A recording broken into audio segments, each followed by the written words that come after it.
ملائكته يصلون على النبي يا أيها الذين آمنوا صلوا عليه وسلموا تسليما اللهم صل على سيدنا محمد وعلى آل سيدنا محمد وبارك وسلم عليه أوصيكم عباد الله وإياي أولا بتقوى الله தக்வா என்னும் இறையச்சத்தை கொண்டு உங்களுக்கும் எனக்கும் உபதேசித்தவனாக இந்த திக்ர் மஜ்லிஸிலே பயானை ஆரம்பம் செய்கின்றேன். நாம் அல்லாஹு ஜல்ல ஷானுஹு வ தஆலா மிகப்பெரிய ஒரு மாபெரும் கிருபை நம்மை இந்த திக்ருடைய ஹல்காவிலே ஒன்று சேர்த்திருக்கின்றான். அவனை ஞாபகம் செய்யக்கூடிய கூட்டத்திலே நம்மை ஒன்று சேர்த்திருக்கின்றான். இன்றைக்கு எத்தனையோ மக்களை நாம் பார்த்து கொண்டிருக்கின்றோம். டீ கடையிலும் ஆஸ்பத்திரியிலும் வெள்ளிய கடையிலும் எங்கேயோ கொண்டு போய் எல்லாம் நிப்பாட்டி வச்சிருக்கிறான். ஆனா நம்மளை தேர்ந்தெடுத்து அல்லாஹ் எங்க கொண்டு நிப்பாட்டி வச்சிருக்கிறான்னா திக்ரு செய்யக்கூடிய மலக்குமார்கள் ஆளிராகக்கூடிய அந்த ஒரு இடத்திலே நம்மை அல்லாஹ் தஆலா கொண்டு வந்து சேர்த்திருக்கிறான். இது அவனுடைய மாபெரும் கிருபை. இது அவனுடைய மாபெரும் கிருபை. ஏன் சொன்னா அவனுடைய கிருபை இல்லாம அவனுடைய நாட்டம் இல்லாம நாம சுயமாக எந்த ஒரு நிகழ்ச்சியிலே நாம கலந்துக்க முடியாது. எந்த ஒரு நிகழ்ச்சியிலையும் நாம என்ன செய்ய முடியாது, கலந்துக்க முடியாது. அதனால முதல்ல நாம செய்ய வேண்டிய ஷுக்ர் என்னன்னு சொன்னா இந்த திக்ருடைய ஹல்கால கொண்டு என்ன நீ உட்கார வச்சிருக்கிய ரப்பே, என்னுடைய பாவத்தை மன்னிக்கிறதுக்காக வேண்டி என்ன கொண்டு உட்கார வச்சிருக்கிறிய ரப்பே, உன்னுடைய பேச்சை கேட்கக்கூடிய பாக்கியத்தை கொடுத்திருக்கிறிய ரப்பே என்பதாக முதல்ல அல்லாட்ட ருஜு ஆகிக்கணும். என்ன இந்த வாரம் ஹயாத்தா நம்ம உட்கார்ந்து இருக்கிறோம், இந்த வாரம் ஹயாத்தா உட்கார்ந்து இருக்கிறோம், நல்ல கை கால் சலாமத்தோட உட்கார்ந்து இருக்கிறோம். அடுத்த வாரம் எப்படி இருப்போம் யாருக்கு தெரியும்? அதனால அல்லாஹ்விடத்திலே முதலிலே நாம் கேட்கக்கூடிய ஒரே ஒரு விஷயம் என்னவென்று சொன்னால் ஆரோக்கியத்தை பற்றி கேளுங்கள் என்பதாகத்தான். ஏனென்று ஆரோக்கியத்தை பற்றி கேட்க வேண்டும். ஒரு சம்பவம் வருகின்றது. மூசா அலைஹிஸ்ஸலாம் காலத்திலே மூசா அலைஹிஸ்ஸலாத்துக்கு அல்லாஹ் கேட்கிறான், மூசா நீ அல்லாவா இருந்து நான் மூசாவா இருந்தா நான் என்ன தெரியுமா கேட்பேன்? அல்லாஹ் சொல்றான். என்ன கேட்ப ரப்பே? மூசா அலைஹிஸ்ஸலாம் யாரு? நபி, முர்சலான நபி. உங்க என்ன கேட்ப ரப்பே? தெரியலையே.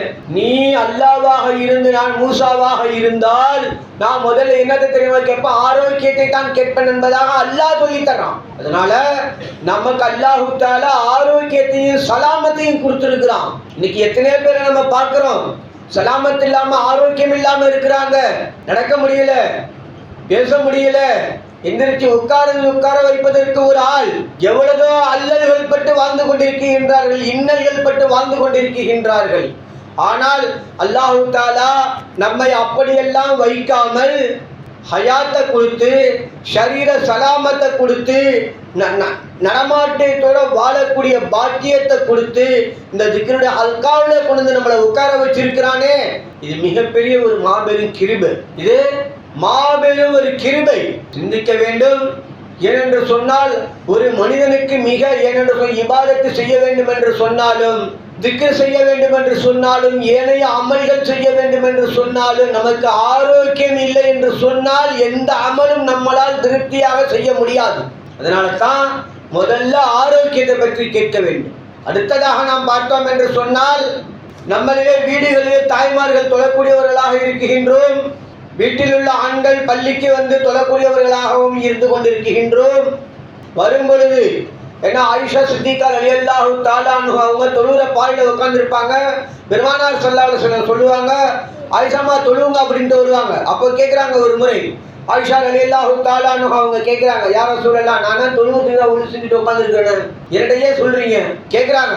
அப்போ அல்லாஹ் பெருமானார் ஸல்லல்லாஹு அலைஹி வஸல்லம் சொல்றாங்க, அல்லாஹ் தஆலா தனது திருமறையிலே சொல்லி காட்டுகின்றான், வஅமுர் அஹ்லக பிஸ்ஸலாத், உங்களுடைய குடும்பத்தினர்களுக்கு நீங்கள் தொழுகையை பற்றி ஏவுங்கள், ஃபஸ்தபிரு அலைஹா ரிஸ்கா, உங்களுக்கு நான் ரிஸ்க் தருகின்றேன் என்பதாக அல்லாஹ் தனது திருமறையிலே கூறி காட்டுகின்றான். சிந்திக்க வேண்டும் சகோதரர்களே. நாம் மட்டும் தொழுதோம் என்று சொன்னால் போதாது, நாம் மட்டும் திக்ர் செய்தோம் என்று சொன்னால் போதாது. நம்ம கூட இருக்கக்கூடியவர்கள், நம்முடைய சகோதரர்கள், நம்முடைய சகோதரிகள், நம்முடைய தாய்மார்கள், இவர்களையும் திக்ர் செய்வதற்காக வேண்டி நாம் ஏவ வேண்டும். இவர்களையும் தொழுகைக்காக வேண்டி நாம் ஏவ வேண்டும். ஏன்னா அதுல பரக்கத் இருக்கு. ஏன்னா அல்லாஹ் திருமறையில சொல்லி காட்டான், வஅமுர் அஹ்லக பிஸ்ஸலாத், உங்களுடைய குடும்பத்தார்களை நீங்கள் தொழுகையின் பக்கம் ஏவுங்கள், ஃபஸ்தபிரு அலைஹா ரிஸ்கா, உங்களுக்கு ரிஸ்கை நான் தர்றேங்கிறான். நாம் என்ன நினைச்சிட்டு இருக்கோம்? ரிஸ்க்கு நம்ம சம்பாதிக்கிறோம் நினைச்சிட்டு இருக்கோம். ரிஸ்க்கு நாம சம்பாதிக்கிறோம் நினைச்சிட்டு இருக்கோம். அல்லாஹ் சொல்றான், வஸ்தபிரு அலைஹா ரிஸ்கா, நான் உங்களுக்கு ரிஸ்க் தர்றேங்கிறான். அதனால நாம் அந்த திக்ர் மஜ்லிஸுக்கு வருவது, அல்லாஹ் ரசூல் சொற்ப நேரத்தில் அல்லாஹ் ரசூலை பற்றியும் அல்லாஹ் ரசூலுடைய செய்திகளை பற்றியும் உள்வாங்குவது பெரிதல்ல. திக்ர் மஜ்லிஸுக்கு தன்னுடைய வேலைகளை விட்டுவிட்டு திக்ர் மஜ்லிஸுக்கு வருவது பெரிதல்ல, அந்த செய்திகளை உள்வாங்குவது பெரிதல்ல. ஏன்னா இங்க ரெண்டுமே பெரிய ஒரு இது கிடையாது, ஏன்னா விஷயமே கிடையாது. ஆனா மூன்றாவதா ஒண்ணு இருக்கு, அதை அமல்ல கொண்டு வருது. அது என்ன செய்வான் தெரியுமா? ஷைத்தான் அவ்வளவு சீக்கிரத்துல அவங்களை அமல்ல கொண்டு வர விட்டுறவே மாட்டான். அவ்வளவு சீக்கிரத்துல அமல்ல கொண்டு வந்து நம்மளுக்கு அமல்ல நம்மளை கொண்டு வர விட்டுறவே மாட்டான். ஏன்? உன்னை கேட்கும் போதெல்லாம் நல்லா கேள்விப்போன்னு சொல்லி உட்கார வச்சுட்டு போயிடுவான். ஏன்னா நீ கேட்க தானே செய்யற, போ இந்த காலையில வாங்கி இந்த காலையில விட்டுருவ போ. நீ கல்புல ஏற்றி திகன்ல ஏற்றி அமல் செய்ய ஆரம்பிச்சா அப்பதான் அவன் வேலையை அவன் ஆரம்பிப்பான். ஏன்? அல்லாஹ்ட்ட அவன் கொடுத்த வாக்குறுதி என்ன? உன்னுடைய அடியார்களை, இபாதத்து வணங்கக்கூடிய அடியார்களை, திக்ர் செய்யக்கூடிய அடியார்களை நான் வழிகெடுப்பேன் என்பதாக அவன் கூறினான். அல்லாஹ்ட்ட போய் அல்லாஹ்ட்ட வந்து அவன் வாதம் கொடுத்துட்டு வந்திருக்கான். அதனால அவ்வளவு சீக்கிரத்துல நம்மளை அமல் செய்ய விட்டுருவான். ஃபஜர் தொழணும் நியத்தோட படுப்போம் முடியாது, போராட்டம் எந்திரிச்சு. ஏன்னா அந்த தொழுகை இருக்கின்றது ஃபஜ்ருடைய தொழுகை. யார் போர்வை உதவி விட்டு எழுந்து பள்ளிக்கு வந்து தொழுகின்றார்களோ அவங்கள பார்த்து சைத்தான் விரண்டு விடுறாங்க. பெருமானார் ஸல்லல்லாஹு தூங்கணும், நம்ம காலில் வந்து மூச்சா கட்டி போயிடுவாங்க.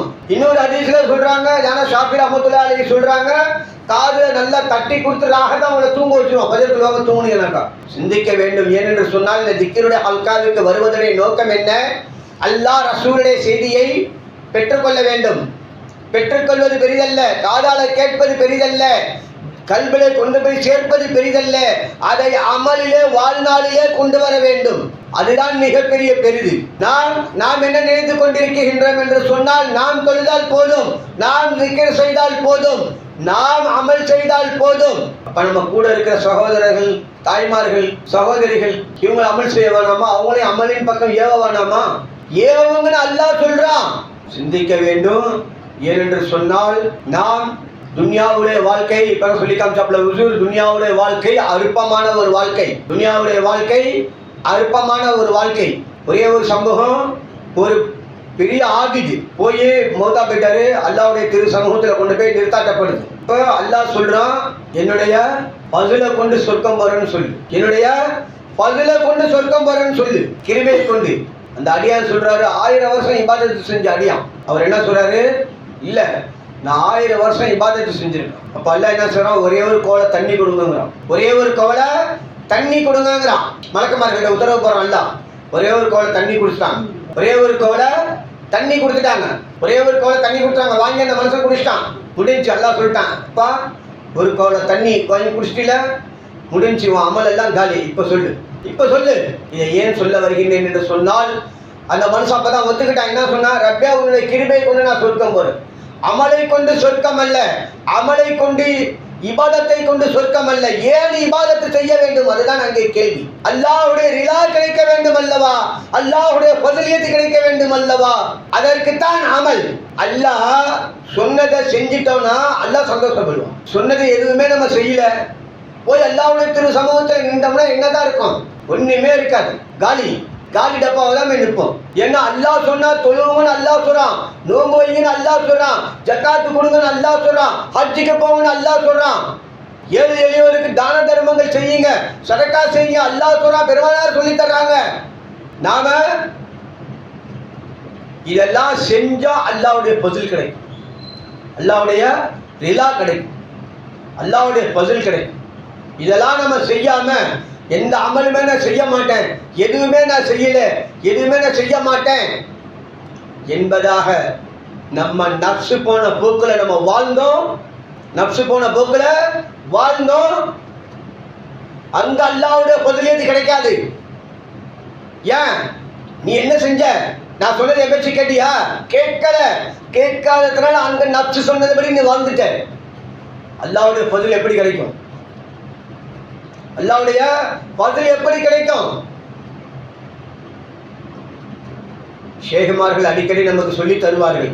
என்ன சொல்லுவாங்க? அமலை கொண்டு சொர்க்கம் அல்ல, அல்லாஹ்வுடைய ரிலாவை கொண்டுதான் சொர்க்கம். ஆனா அந்த ரிலா எங்கிருந்து வரும், எப்படி வரும்? அதை இன்னைக்காவது நம்ம சிந்திச்சு பார்த்துருக்கோமா? ஷேகுமார்கள் அதை தான் சொல்லி தந்தாங்க நமக்கு. உள்ரங்கமான அந்த பாடம் அதை தான் நமக்கு சொல்லி தந்தாங்க. அந்த ரிலா எங்கிருந்து வரும்? நாம அவன் பேச்ச கேட்டா தான் அந்த ரிலா அல்லாஹ் சந்தோஷப்படுவோம். இப்போ ஒரு தகப்ப இருக்காரு, தன்னுடைய தனக்கு 3 பிள்ளைங்க 4 பிள்ளைங்க, 2 பிள்ளைங்க சொன்ன பேச்சு கேட்கிறாங்க, 2 பிள்ளைங்க சொன்ன பேச்சு கேட்கல. இப்ப அந்த தகப்பனுக்கு யார் மேல பிரிய வரும்? ஒரு தகப்ப இருக்கிறாரு, அந்த தகப்பனுக்கு 4 பிள்ளைங்க, 2 பிள்ளைங்க அவர் சொன்ன பேச்சை கேட்கிறாங்க. அவர் என்ன சொன்னாலும் அதுக்கு இத்தாழத்து செய்யறாங்க, கீழ்படுகிறாங்க. எல்லாமே அவருக்கு அவர் சொன்னதை மாறு செய்யவே இல்லை, அப்படியே செய்யறாங்க. மீதி 2 பிள்ளைங்களும் அப்படியே நேர் ஆப்போசிட், எதுவுமே செய்யறது இல்லை, எதுவுமே கேட்கறது இல்லை, அவங்க பேச்ச எதுவுமே செய்யறது இல்லை, எதுவுமே கேட்கறது இல்லை, தான் தோண்டித்தனமா வாழ்றாங்க. இப்ப இந்த 4 பிள்ளைங்கள்ல எந்த 2 பிள்ளைங்கள அந்த தகப்பனுக்கு பிடிக்கும்? தான் தோண்டித்தனமாக வாழக்கூடிய அந்த பிள்ளைங்களை பிடிக்குமா, இல்ல தன்னுடைய சொல் பேச்சை கேட்டு மாறு செய்யாம நடக்குகின்றார்களே அந்த பிள்ளைகளை அவர்களுக்கு பிடிக்குமா? யாருதான் பிடிக்கும் அந்த தகப்பனுக்கு, அந்த தாய்க்கு? யார் மாறு செய்ய, தன்னுடைய பேச்சுக்கு மாறு செய்யாமல் தன்னுடைய பேச்சுக்கு இத்தாவத்து செய்கின்றார்களோ அந்த பிள்ளைகளை தான் பிடிக்கும். யார் தான் தோண்டித்தனமாக வாழ்கின்றார்களோ, யார் எந்த பிள்ளை 2 பிள்ளை தான் தோண்டித்தனமாக வாழுதோ அவங்க பேச்சு கேட்பாங்களா? அவங்கள மதிப்பாங்களா? வீட்டுல கால் காசு கூட மதிக்க மாட்டாங்க. அதே மாதிரி தான் அல்லாஹ் சொன்னதை செஞ்சிட்டோம், அல்லாஹ்வுக்கு பிடிச்சி போயிடும். அல்லாஹ் சொன்னதை செய்யல, தான் தோண்டித்தனமா வாழ்ந்தோம், துன்யாலையும் கஷ்டம், கபூர்லையும் கஷ்டம், மாஷர் மைதானத்திலையும் கஷ்டம், எல்லா இடமுமே கஷ்டமா போயிடும். சிராத்தல் முஸ்தகிம் பாடத்துல கஷ்டம், எல்லாமே கஷ்டமா போயிடும். அதே அல்லாஹ் சொன்னதன்படி வாழ்ந்துட்டோம், எதுவுமே துன்யா ஈஸியா போயிடும், துன்யா ஈஸியா போயிடும். இதனால தான் அப்ப என்ன செய்வான் அல்லாஹ், தான் சொன்ன பேச்சை கேட்டு அமல் செஞ்சிட்டோம்னா அவங்களுக்கு ரிலா கிடைச்சிடும். நமக்கு சொன்ன பேச்சை கேட்டு அமல் செஞ்சிட்டோம். அல்லாஹ் குர்ஆன்ல சொல்றான், தொழுவுங்கங்கிறான், ஜகாத்து கொடுங்கங்கிறான், ஹஜ்ஜி செய்யுங்கங்கிறான், ஜிக்ர் செய்யுங்கங்கிறான். அப்பதான் அது நம்ம உஜூர் ஓதி கட்டினாங்க, வமன் அஹ்ரல திக்ரில்லாஹி வமன் மைஷத்தல் லன்கா என்பதாக.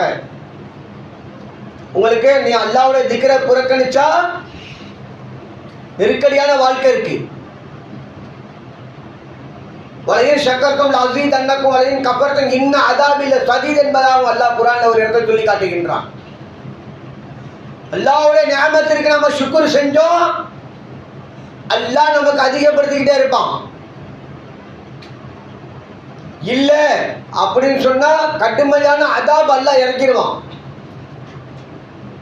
கடுமையான அதாப் அல்லாஹ் இறக்கிடுவான். ஒரே ஒரு சம்பவம் மட்டும் சொல்லி முடித்துக் கொள்வோம்.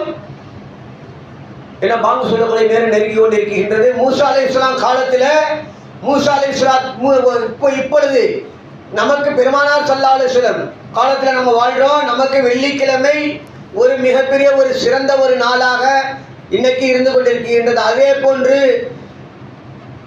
மூசா அலைஹிஸ்ஸலாம் சமூகத்தினர்கள் சனிக்கிழமை அவங்க தான் தேர்ந்தெடுத்துட்டாங்க. அல்லாஹ் சொன்னா நீங்க ஏதாவது ஒரு நாளை தேர்ந்தெடுத்துங்கப்பான்னா அவங்க என்ன செஞ்சாங்க, சனிக்கிழமை தேர்ந்தெடுத்துட்டாங்க.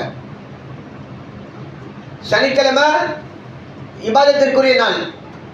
நமக்கு வெள்ளிக்கிழமை எப்படி ஜும்மாவுடைய நாள் சிறந்த ஒரு நாளோ அதே போன்று மூசா அலைஹிஸ்ஸலாம் கௌமுக்கு என்ன நாள், சனிக்கிழமை சிறந்த ஒரு நாள். அன்னைக்கு இபாதத்தை மட்டும்தான் செய்யணும், வேறு எதுவுமே இல்லை. வியாபாரம் எதுவும் செய்யக்கூடாது. அன்னைக்கு திக்ரில் இருக்கணும், இல்லை சும்மா இருக்கணும், வியாபாரம் செய்யக்கூடாது. அவங்கள்ட்ட பிரதான தொழில் என்னன்னு சொன்னா மீன்பிடி தொழில், ஆடு வளர்ப்பு தொழில். பிரதான தொழில் அவங்கள்ட்ட மீன்பிடி தொழில் தான். அவங்கள்ட்ட பிரதானமான தொழில் என்னவென்று சொன்னால் மீன்பிடி தொழில் தான். அல்லாஹ் தஆலா வெள்ளிக்கிழமை நீங்க சனிக்கிழமை நீங்க இபாதத்தை மட்டும்தான் செய்யணும், எதுவுமே செய்யக்கூடாது, அமைதியா இருந்துடணும், வியாபாரம் பண்ணக்கூடாது, எதுவுமே செய்யக்கூடாது. திக்கர்ல இருந்துக்கலாம், திக்கர் செஞ்சுக்கலாம், பிக்கர் செஞ்சுக்கலாம், தொழுதுக்கலாம். இப்போ அது எல்லா அமலுக்குரிய நாள், வியாபாரத்திற்குரிய நாள் அல்ல. இது மூசா அலைஹிஸ்ஸலாத்துடைய கவுமுக்கு அல்லாஹ் கொடுத்த ஒரு நாள். அப்ப என்ன செஞ்சாங்க, போய் பார்க்குறாங்க. அன்னைக்குன்னு பார்த்து தான் மீன் அமோகமாக கடலில் மாட்டுது, கரையில் வந்து ஒதுங்குது. அல்லாஹ் வைக்கிற டெஸ்ட் இது. என்ன செஞ்சாங்க, இன்னைக்கு அல்லாஹ் சனிக்கிழமை தான் அல்லாஹ் மீன் பிடிக்க வேண்டாம். நம்ம முதல் நாளே கொண்டு போய் வலையை போட்டு வந்துடுவோம். சனிக்கிழமை பிடிக்கல, முதல் நாளே கொண்டு போய் வலையை போட்டு வந்துடுவோம். சனிக்கிழமை ஃபுல்லாக பிடிக்கல, சனிக்கிழமை தான் எல்லாம் பிடிக்க வேணாம்னா, நான் சனிக்கிழமை மீன் பிடிக்கல, கொண்டு போய் முதல் நாளே கொண்டு போய் வலையை போட்டு வந்துடுறது. ஞாயிற்றுக்கிழமை காலையில் வலையை இழுக்கிறது. ஃபஸ்ட்டு 1 வாரம் கொடுத்தான், இல்லை 2 வாரம் கொடுத்தான், 3 வாரம் கொடுத்தான், 4 வாரம் கொடுத்தான், 5 வாரம் கொடுத்தான். சில வரலாற்று கிதாபுகளே புக்குகளே எழுதுகின்றார்கள் 7 வாரங்கள் 11 வாரங்கள் வரை அல்லாஹ் விட்டு பிடிச்சான். ஏன் சரி அப்படின்னு அல்லாஹ் தாலா பார்த்தா அவங்க வர வர வந்து அதிகமாயிட்டாங்க. சொல்ல மீறக்கூடிய செயல்களில் ஒன்றா ஸ்டெப் பை ஸ்டெப். முதல்ல என்ன செஞ்சாங்க, வலை போட்டாங்க. இதே மாதிரி ஒரு ஸ்டெப்பா அவங்க என்ன செஞ்சாங்க, அந்த அல்லாஹ்வுடைய பேச்சுக்கு மாறு செய்ய ஆரம்பிச்சிட்டாங்க. அதுக்கு பிறகு அல்லாஹ் என்ன செஞ்சான், முதல் நாள் கொண்டு போய் வலையை போட்டு வந்தாங்க. முதல் நாள் கொண்டு போய் வலையை போட்டு வந்தாங்க. ஞாயிற்றுக்கிழமை இழுக்கணும், சனிக்கிழமை இழுக்கல, ஞாயிற்றுக்கிழமை இழுக்கணும். இழுத்து பார்த்தா ஒண்ணுமே இல்லை. ஏன், அல்லாஹ் சொன்னதை செய்யல, மாறு செஞ்சாங்க. மூசா நபி இவங்களா மூசா அலைஹிஸ்ஸலாம் கௌம தேர்ந்தெடுத்துக்கிட்டாங்க சனிக்கிழமைன்னு. அல்லாஹ் தஆலா அதையும் அங்கீகரிச்சான். அப்ப மூசா அலைஹிஸ்ஸலாம் கௌமுகள் என்ன செஞ்சாங்க, தன்னுடைய நப்சுக்கு தானே அநீதி இழைத்து கொண்டார்கள். ஏன், அந்த நேரத்துல போட்டா தானே வலை போட்ட பலதானே அல்லா போடக்கூடாதுன்னா, நான் முதல் நாளே போட்டுடுறேன், ஞாயிற்றுக்கிழமை இழுத்துக்கிறேன், சனிக்கிழமை முதல் நாள்ல வலை போட வேணாம்னா, மீன் பிடிக்க வேணாம்னா. சிந்திக்க வேண்டும் சகோதரர்களே. அவர்களுடைய நிலை என்னவாக இருந்தது என்று சொன்னால், அல்லாஹ்வுடைய பேச்சுக்கு மாறு செய்ததன் காரணமாக உணவு பஞ்சத்திற்கு ஆளானார்கள். மீன் கிடைக்கல, பயிர் விளையில, எதுவுமே அல்லாஹ் மழையை நிப்பாட்டிட்டா, எல்லா விதமான இதையும் பண்ணிட்டான். ஏன் பேச்சை கேட்கல? அல்லாஹ் பேச்சை கேட்டு சனிக்கிழமை இபாதத்து செஞ்சுக்கிட்டு ஒழுங்கா இருந்தாங்க, அல்லாஹ் அதிகமா கொடுத்தான். அசீத் அன்னக்கும் அதிகமா கொடுத்தான். அல்லாஹ்வுடைய பேச்சை கேட்கல. சனிக்கிழமை மீன் பிடிக்காதனாங்க, கொஞ்சம் கொஞ்சமா போட ஆரம்பிச்சு சனிக்கிழமை பிடிக்க ஆரம்பிச்சாங்க. எல்லா அழிச்சாத்தையும் செய்ய ஆரம்பிச்சாங்க. அல்லாஹ் என்ன செஞ்சான், கடல்ல மீனே அல்லாஹ் கொடுக்கல, மழையையும் நிப்பாட்டிட்டான். புற்பூண்டுகள், காய்கறி எதுவுமே விளையல, பஞ்சத்திற்கு ஆளானார்கள். வரலாறு சொல்கின்றது. ஏன், அல்லாஹ்வுடைய பேச்சுக்கு, ஒரே ஒரு பேச்சுக்கு மாறு செஞ்சதன் காரணமாக. நாம இன்னைக்கு காலையில் எந்திரிச்சத்திலேருந்து இஷா தொழுகிற வரைக்கும் அல்லாஹ்வுடைய பேச்சுக்கு, எத்தனை பேச்சுக்கு நம்ம கட்டுப்பட்டு இருக்கோம், எத்தனை பேச்சுக்கு நம்ம கட்டுப்படாம வாழ்ந்து கொண்டிருக்கின்றோம். நம்ம அல்லாஹ் விட்டு வச்சிருக்கிறான் ஒரே ஒரு திருமுகத்திற்காக வேண்டி. கண்மணி நாயகம் ஸல்லல்லாஹு அலைஹி வஸல்லம் அன்னவருடைய திருமுகத்திற்காக வேண்டி நம்மளை அல்லாஹ் ஜல்ல ஷானுஹு வ தஆலா விட்டு வச்சிருக்கிறான். மூசா அலைஹிஸ்ஸலாம் கௌமுகள் முன் உண்டான கௌமுகள் எப்படி வாழ்ந்தாங்க, அவங்க அல்லாஹ்வுக்கு மாறு செய்ததன் விளைவாக குரங்குகளாகவும் மற்ற மிருகங்களாகவும் அவர்களை அல்லாஹ் மாற்றினா வரலாறு சொல்லுது. நம்மளை அல்லாஹ் விட்டு வச்சிருக்கிறான். கண்மணி நாயகம் ஸல்லல்லாஹு அலைஹி வஸல்லம் அன்னவர்களுடைய திருமுகத்திற்காக வேண்டி நம்மளை அல்லாஹ் ஜல்ல ஷானுஹு வ தஆலா விட்டு வச்சிருக்கிறான். ஏன், அல்லாஹ்விடத்திலே அவர்கள் கேட்டுக்கொண்டதற்கு என்னங்க, நம்மளை அல்லாஹ் விட்டு வச்சிருக்கான். என்னுடைய உம்மத்தினர்களை பஞ்சத்தை கொண்டு நீ பிடித்து விடாதே ரப்பே என்பதாக அல்லாஹ்விடத்தில் அவர்கள் கேட்ட துவா. நம்மளை அல்லாஹ் இன்னைக்கு சுகபோகமா சாப்பாடு கொடுத்து வாழ வச்சுக்கிட்டு இருக்கோம். அந்த ரிஸ்க்குக்காக வேண்டி, அந்த சாப்பாட்டிற்காக வேண்டி நான் என்ன ஒரு துரும்ப கிள்ளி போட்டோமா, போய் நம்ம வயல்ல சாகுபடி பண்ணோமா, நாம நிலத்தை பண்படுத்தினோமா, தண்ணி வச்சோமா, விவசாயம் பண்ணோமா, எதுவுமே இல்லை. அல்லாஹ் நம்ம கையில கொண்டு ரிஸ்க்கை கொடுக்குறான். அந்த ரிஸ்க்கை வாங்கி சாப்பிட்டுட்டு அவன் பேச்சுக்கு மாறு செஞ்சுட்டு வாழ்ந்துட்டு இருக்கிறோம். இது போன்ற திக்ருடைய ஹல்காக்களை கொண்டு பாவங்களை மன்னிக்க வேண்டும் என்பதற்காகத்தான் ஏனென்று சொன்னால் கண்மணி நாயகம் ஸல்லல்லாஹு அலைஹி வஸல்லம் அன்னவர்களுக்கு பிறகு நபியுடைய வாசித்தா இல்லை, முடிஞ்சு, நபியுடைய வருகை முடிஞ்சிருச்சு, முற்று பெற்று விட்டது. அதற்கு பிறகு வலிமார்களை கொண்டு அல்லாஹ் தஆலா அவ்வப்போது இந்த துன்யாவை பரிசுத்தப்படுத்தி கொண்டிருக்கின்றான். ஷேகுமார்களை கொண்டு அவ்வப்போது அல்லாஹ் ஜல்ல ஷானுஹு வ தஆலா ஒவ்வொரு ஏரியாவிலும் ஒரு குத்துபை, ஒரு ஷேகை, ஒரு வலியை அல்லாஹ் தஆலா கொடுத்து இந்த துன்யாவை பரிசுத்தப்படுத்தி கொண்டே இருக்கின்றான். அது யாருக்கும் விளங்காது, அது யாருக்கும் விளங்காது. ஏன்? ஹதீஸையும் குரானையும் மட்டும் பார்த்தா எதுவும் விளங்காது. அதுல முகம்மல் என்ன, முஜ்மல் என்ன, அதை விளங்கியவர்களுக்கு மட்டும்தான் அதனுடைய அகமிய விளங்கும். அகமிய விளங்கணும்னு சொன்னா அதை அறிந்தவர்களுக்கு மட்டும்தான். என்ன அல்லாஹ் கலாம் தெரிவிக்க கூறான், அறிந்தவர்களும் அறியாதவர்களும் சமமாவார்களா என்பதாக. அப்போ அறிந்தவர்கள் என்பவர்கள் வேறு, அறியாதவர்கள் என்பவர்கள் வேறு. அறிந்தவர்கள் யார்? குர்ஆனுடைய ஞானம் பெற்றவர்கள், ஹதீஸுடைய ஞானம் பெற்றவர்கள், வலிமார்கள், ஷேகுமார்கள், குத்துபுமார்கள். அறியாதவர்கள் யார்? நாக்கிசான நம் போன்ற பாவியான அடியார்கள்.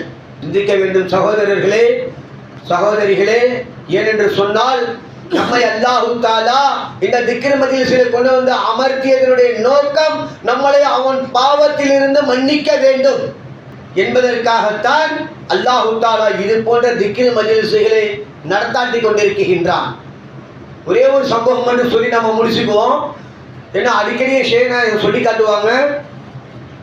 மதரசாவில் அதுக்கு முன்னாடி திக்ர் மஜ்லிஸ் நடந்துகிட்டு இருக்கோம். நாங்கள்லாம் வந்து ஓதிட்டு இருக்கிற காலகட்டம், ஒரு 15-20 வருஷத்துக்கு முன்னாடி. அப்போ ஒரு முறை ஷேனா சொல்லி காமிச்சாங்க, எப்பா இந்த திக்ர் மஜ்லிஸ் இங்கே நடந்துகிட்டு இருக்குது, திக்ர் மஜ்லிஸை கிராஸ் பண்ணி ஒருத்தர் போனார். ஒருத்தர் உள்ள வந்தாரு, ரெண்டு மனுஷன்ல ஒருத்தர் என்ன செஞ்சாரு, திக்ர் மஜ்லிஸை கிராஸ் பண்ணி போயிட்டாரு. ஒருத்தர் திக்ர் மஜ்லிஸ் நடந்துட்டு இருக்கு, உள்ள வந்துட்டாரு. இப்ப இவர்களுடைய 2 பேருடைய நிலை என்ன? நான் சொல்லல, ஷேனா சொல்லி காமிச்சதை நான் பேசுவேன். இந்த 2 பேருடைய நிலைமை என்ன? மலக்குமார்கள்ட்ட அல்லாஹ் கேட்கிறான், சொல்றான், என்ன சொல்றான்? இந்த கிராஸ் பண்ணார்ல அவருடைய பாவத்தையும் எல்லாம் மன்னிக்கிறேங்க. உள்ள வந்தார்ல, என்னுடைய பேச்சை கேட்டு திக்ர் மஜ்லிஸ் நடக்குதுன்னு உள்ள வந்தார்ல, அவருக்கு இரட்டிப்பு பாவங்களை மன்னிக்குகின்றேன். கிராஸ் பண்ணி போனாரு, என்னவோ சவுண்டு கேட்கிறப்ப என்ன பண்ண எட்டி பார்த்து போயிட்டார், உள்ள வரல, அவருடைய பாவத்தையும் எல்லாம் மன்னிக்குகின்றான். ஏன்? ஒரு இடத்துல திக்ர் மஜ்லிஸ் நடந்துட்டா அந்த இடத்துல அல்லாஹ் தஆலா ரஹமத்துடைய மலக்குமார்களை கொண்டு கீழே இறக்கிறான், பரக்கத்துடைய மலக்குமார்களை கொண்டு கீழே இறக்கிறான். அதனால நாம என்ன செய்யணும்னு சொன்னா, இந்த திக்ருடைய ஹல்காவில் என்ன நம்ம பேசுறோமோ அதை அமலிலே கொண்டு வந்து, இன்னும் நாம் தொழுகையிலே முடிஞ்ச அளவிற்கு 5 கால தொழுகையை ஆண்களாக இருக்கும் பட்சத்திலே பள்ளிவாசலில் இமாம் ஜமாத்துடன் வந்து தொழுது, பெண்களாக இருந்தால் பாங்கு சொன்ன உடனே தஅஸீம்படுத்தாமல் தொழுகையை நிறைவேற்றி ஜிக்ர் ஃபிக்ர்களை செய்து, இன்னும் நாம் எல்லாம் ஒரு ஷேகுமார்களிடத்திலே கரம் பிடித்தவர்களாக இருந்து கொண்டிருக்கின்றோம். அவர்கள் அவ்வப்போது நமக்கு ஔராதுகளை தந்திருப்பார்.